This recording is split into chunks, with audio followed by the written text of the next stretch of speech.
Terus waktu aku maba juga sempat dengar tuh, kuliah akuntansi tuh bikin botak.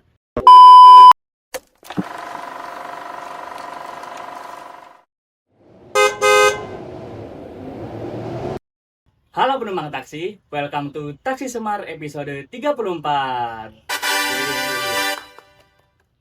Oke teman-teman, hari ini kita kedatangan cutting akuntansi paling hits nih teman-teman. Boleh kenalan dulu, menyebutkan nama dan angkatannya. Oke, kenalin nama aku Fikar dari angkatan 23. Hai, aku Sofa dari akuntansi 2023. Dan aku Bagus dari akuntansi 25 sebagai supir taksi pada episode kali ini. Nah, kali ini aku, Kak Fikar dan juga Kak Sofa akan ngobrol tentang kehidupan mahasiswa akuntansi yang mungkin masih jadi tanda tanya lah buat teman-teman mahasiswa baru akuntansi. Oke, kita mulai dari stigma yang paling sering didengar, Kak.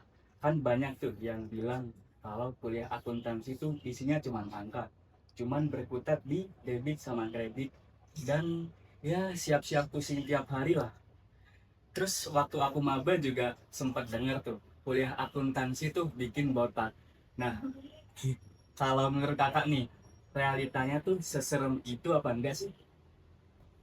Kalau dibilang realita, ini apa ya? Ini tergantung persepsi orang-orang terhadap akuntansi itu sendiri ya.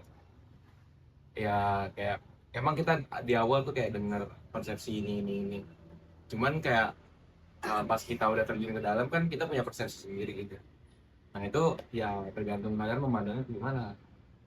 Tapi kalau buat gua sendiri apa ya? Ya karena gue emang udah dasarnya cinta accounting gitu kan. Is. Jadi kayak semua yang gue jalanin di sini tuh bisa apa ya? Bisa berjalan dengan enjoy gitu loh. Ya. Itu Tapi gimana? jujur, aku termasuk orang yang kemakan sama stigma itu.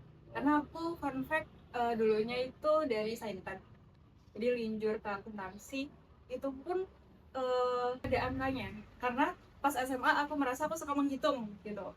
Ternyata, ternyata hitungan di SMA sama di accounting itu beda. Tapi ya kuncinya memang belajar sih. Terus struggle-nya memang ada kayak penyesuaian menghitung yang aku ekspektasikan sama perhitungan di akuntansi. Tapi di akuntansi pun nggak yang menghitung doang gitu loh, tapi analisisnya jalan, terus kayak melihat perspektif bisnis dan kayak melihat ekonomi secara global tuh juga ada gitu. Jadi nggak yang menghitung doang. Ngomong-ngomong soal adaptasi tadi nih Kak, kan bukan rahasia lagi nih kalau di akuntansi itu tugasnya banyak banget dan juga sering bikin burnout. Nah, menurut kakak nih gimana sih cara belajar efektif sekaligus mengelola waktu nih biar ya bisa dikelola dengan baik lah. Tentunya juga tidak mengurangi waktu istirahat kita. Itu gimana sob? Jujur sampai saat ini pun aku masih eh, apa ya, kayak strategi belajarnya masih yang gonjang ganjing, bukan gonjang ganjing gimana gimana sih, cuma kayak banyak masih terus ada penyesuaian gitu loh belajarnya. Terus menurutku yang paling works adalah ada study group.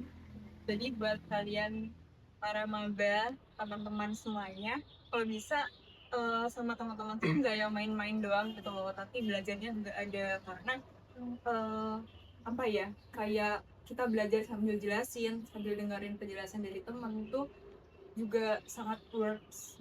Terus Kalau ngomong-ngomong soal temen tuh emang kayak kan lingkungan tuh menjadi pengaruh ya. Iya. Jadi carilah lingkungan yang memengaruhi kita untuk hal baik gitu loh. Jadi kayak teman tuh salah satunya kayak nyari temen yang sevisi misi tuh apa ya, bisa dibilang susah bisa dibilang gampang gitu. Jadi kayak seiring waktu tuh kayak bakal ketemu, cuman kayak sekali ketemu ya kalau bisa berjalan terus lah karena kan kayak jadi sahabat karib gitu. Terus em, soal adaptasinya ya kalau tugas, karena aku sendiri itu bukan yang tipe punya study group, karena emang aku lebih nyaman buat ngerjain sesuatu sendiri karena emang perlu deep thinking tanpa distraksi dengan mengobrol atau apapun itu, jadi kayak aku lebih nyaman sendiri untuk mendalami suatu hal. Tapi kalau memang ada waktunya untuk berdiskusi, ya aku lebih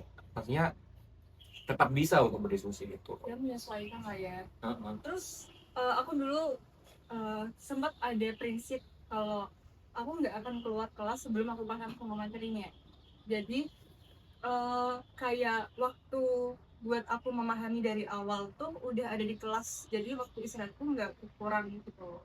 Tapi implementasinya ya memang adalah ketidaksesuaian bla bla bla gitu, kayak entah ada alasan satu dan lain, mungkin ada yang bikin aku drop my rules sendiri gitu. Tapi menurutku kalau kalian bisa menerapkan itu dengan baik, kayaknya bagus. Kalau terus kalau misalkan kita emang ngomongin metode belajar sendiri, tiap orang tuh tiap orang diciptakan dengan metode belajarnya masing-masing gitu ya, kayak nyamannya dengan apa. Cuman aku akan sharing lah soal diriku sendiri. Kalau aku sendiri tuh paling nyaman sama Pomodoro. Pomodoronya itu aku 35, 30 dan 5. Jadi 30 fokus, 5-nya bebas. Terus selain itu juga di setiap belajar itu aku selalu nge-scratch. Jadi aku emang udah, misalkan laptop di depan aku, di sini buku tulis, terus ini pasti ada kertas kosong. Nah itu si kertas kosong ini buat nyatet apapun yang aku dengar gitu ya. Dapat apa, dapat poin, catat, dapat poin, catat, dapat poin, catat, baru kayak setelah itu aku baru pindahin ke catatan yang asli biar kayak lebih rapi gitu loh. Oke, jadi di samping kita sebagai mahasiswa akuntansi itu harus membantai semua tugas yang ada, jadi di akuntansi itu kita harus meningkatkan kompetensi kita juga nih teman-teman. Nah, dengar-dengar di akuntansi UMS itu ada 2 sertifikasi wajib ya, Nak. Yang pertama itu UKTA dan juga SAP. Nah, itu ngapain aja sih, Kak? Dan perbedaan keduanya itu apa? Oke. Kalau di FEB sendiri itu mewajibkan kita sebagai mahasiswanya sebagai syarat sidang untuk ada setidaknya sertifikasi pelatihan gitu. Nah, beruntungnya di akuntansi sendiri program studinya itu memberi fasilitas kepada kita melalui accounting education, ada kelas persiapan untuk sertifikasi UKTA dan SAP itu sendiri. Nah, untuk UKTA dan SAP itu sendiri kayak sebenarnya lebih ke implementasi apa yang sudah kita pelajari di kelas-kelas sih. Kayak kalau misal UKTA itu lebih ke siklus akuntansinya, kayak membuat gimana kita membuat laporan keuangannya. Terus kalau SAP lebih ke praktikalnya, ke software yang digunain. Ya intinya kalau kita ngebahas UKTA itu kan, UKTA itu apa ya, secara mikro gitu. Kalau SAP itu makronya. Jadi kalau SAP ini kan dia salah satu bentuk produk dari Enterprise Resource Planning. Nah, SAP ini itu dia digunain oleh intinya perusahaan-perusahaan gede lah, big company, untuk mereka mengelola operasinya gitu, mengelola aktivitas bisnisnya. Itu macam-macam sih produknya. Kayak di sana tuh kalau mungkin teman-teman dengarnya cuma account apa buat nyusun laporan keuangan atau berkaitan dengan accounting, itu enggak. Jadi kayak di sana tuh bisa ada HR-nya, bisa ada supply chain-nya. Terus yang satu lagi ya pastinya di financial accounting-nya gitu. Itu produknya banyak sih si SAP ini, macam-macam tergantung kebutuhan si perusahaannya deh. Oke, kita next. Jadi tadi kan sudah disinggung nih mengenai sertifikasi. Kalau kita bicara soal prospek kerja, sebenarnya mana sih yang lebih menjamin masa depan karir anak akuntansi? Ambis ngejar IPK atau nabung sertifikasi kayak SAP tadi? Atau ada yang lebih ideal menurut kakak? Gimana?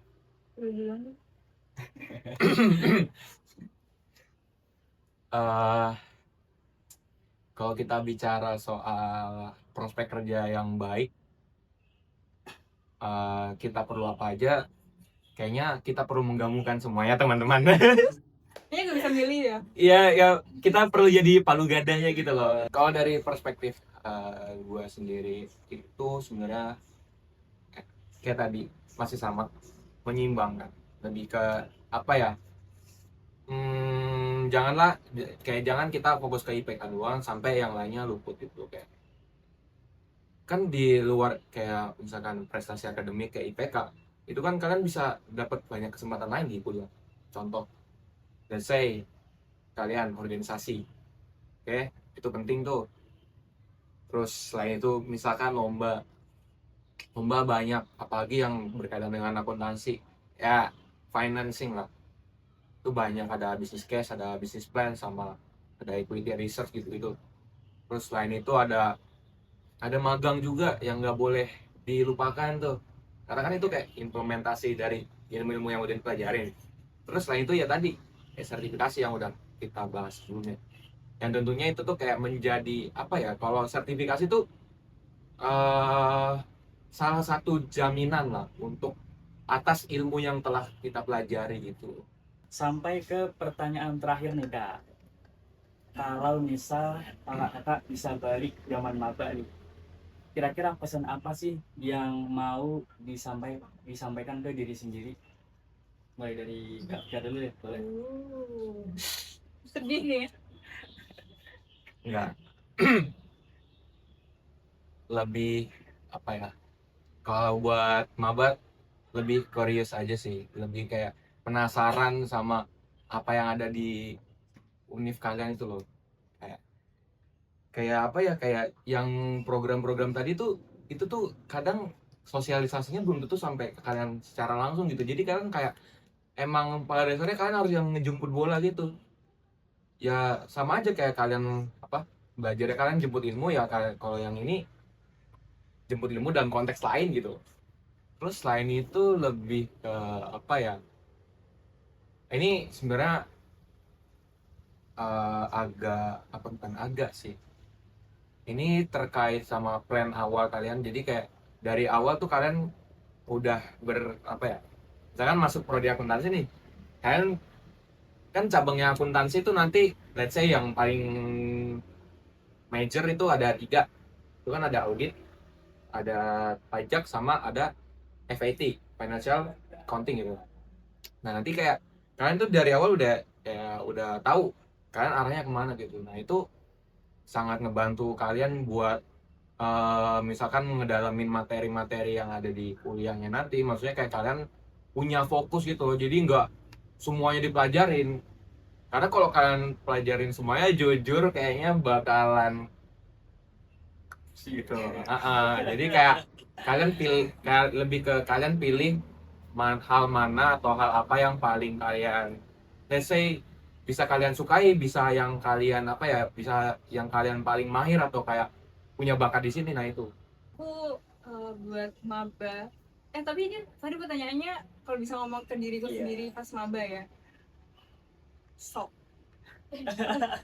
Konsisten sih, kayak konsisten belajar, terus kurang-kurangin apa ya, harinya dulu, karena sudah di fase yang menuju dewasa nih, sudah ada di kehidupan yang sebenarnya nih, jadi kayaknya mulai serius ya harusnya. Terus build karakter juga dari awal, kayak karakter apa yang mau kamu bawa dari diri kamu sendiri gitu ke depannya.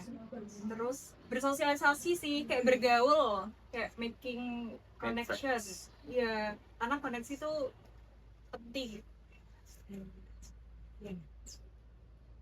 Oke, jadi gitu ya teman-teman. Ternyata di kuliah tuh banyak kesempatan untuk kita berkembang. Tinggal kitanya aja sih yang mau jemput bola atau enggak. Oke, sampai di penghujung acara, aku mau ucapin terima kasih buat kakak yang udah share tips dan juga pengalamannya, yang tentunya juga sangat insightful nih buat teman-teman maba. Aku juga mau ucapin terima kasih ke teman-teman yang sudah menyimak di episode kali ini. Dan akhir kata, sampai ketemu di Taksi Semar episode selanjutnya. Dadah!